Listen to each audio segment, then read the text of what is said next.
আরজিকরের খুন ও ধর্ষণ মামলার শুনানি সুপ্রিম কোর্টে। আদালতকে বিচার প্রক্রিয়া নিয়ে জানালো সিবিআই। রাজ্যে টাস্ক ফোর্সের সুপারিশ মনিটরিং এর নিরপেক্ষ কমিটি গঠনের প্রস্তাব জুনিয়র চিকিৎসকদের। মিলিন্দ গোয়েলের বিরুদ্ধে মামলা শুনবে হাইকোর্ট। 17 মার্চ মামলার পরবর্তী শুনানি।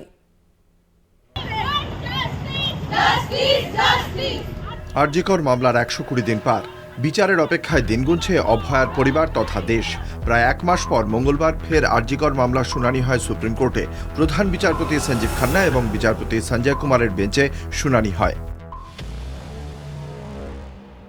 মঙ্গলবার সিবিআই এর আইনজীবী তথা কেন্দ্রের অতিরিক্ত সলিসিটর জেনারেল তুষার মেহতা শীর্ষ আদালতে তদন্তের অগ্রগতির রিপোর্ট জমা দেন। এ নিয়ে সুপ্রিম কোর্টে আরজিকর তদন্তে 7ম রিপোর্ট জমা সিবিআই এর। নিম্ন আদালতে মামলা কী অবস্থায় রয়েছে তা জানতে চান প্রধান বিচারপতি। এদিন ডিএনএ রিপোর্ট করা হয়েছে কিনা, রিপোর্ট কোথায় জানতে চান প্রধান বিচারপতি। রিপোর্ট ম্যাচ করেছে বলে জানান সিবিআইয়ের আইনজীবী।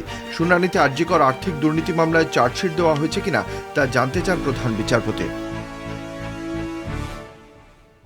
রাজ্যের বিরুদ্ধে সিবিআইয়ের অভিযোগ। 2 অভিযুক্ত সরকারি পদে নিযুক্ত ছিলেন। তাঁদের বিরুদ্ধে পদক্ষেপ করতে রাজ্যের অনুমতি প্রয়োজন। রাজ্যের অনুমতি পাওয়া যাচ্ছে না। কপিল সিব্বল রাজ্যের আইনজীবী। রাজ্যের কাছে এমন কোনো তথ্য নেই।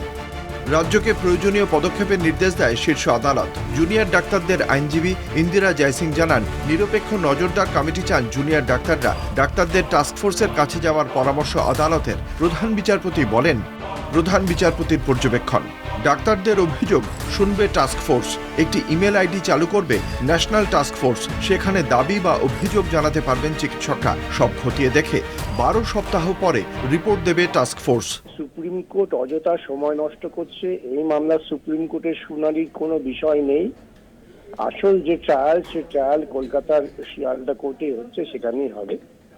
তদন্ত সিবিআই করছে, তার ভিত্তিতেই ট্রায়াল শুরু হয়েছে এবং চলবে। এ ব্যাপারে সুপ্রিম কোর্টে হস্তক্ষেপ করার কিছু নেই। সুপ্রিম কোর্ট অকারণে সময় নষ্ট করেছে। এখন তো বোঝাই যাচ্ছে যে এই বিচারপতি শুনতেই চাইছেন না, তাই তিনি সেটা মার্চ মাসে আবার রেখেছেন, যখন প্রকৃতপক্ষে এটা অকার্যকরী হয়ে যাবে। তখন তো খুব কথা বলেছিলেন, উই ওয়ান্ট জাস্টিস, আর কিছু জাস্টিস হচ্ছে না। আর এদিকে মমতা বন্দ্যোপাধ্যায় জাস্টিস দেখিয়ে দিয়েছেন যে অন্য জায়গায় যে ধর্ষিত হয়েছিল, যাকে খুন করা হয়েছিল, 60 দিনের মধ্যে তার শাস্তি বিধান করে।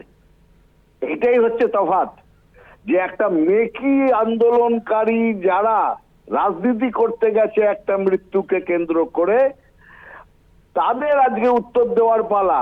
এই সুপ্রিম কোর্টে কি হচ্ছে, তারপরে বলছে হাইকোর্টে বল ফেরত পাঠাচ্ছে। এইটা চলবে তো। এদিনের শুনানিতে কলকাতার প্রাক্তন পুলিশ কমিশনার বিনীত কুমার গোয়েলের বিরুদ্ধে করা মামলা প্রত্যাহার করার অনুমতি দেয় সুপ্রিম কোর্ট। যেহেতু মামলাটি হাইকোর্টে বিচারাধীন, তাই সুপ্রিম কোর্টে তার শুনানি হবে না বলে জানান প্রধান বিচারপতি। আরজিকর মামলার পরবর্তী শুনানি 17 মার্চ 2025। কলকাতা টিভি।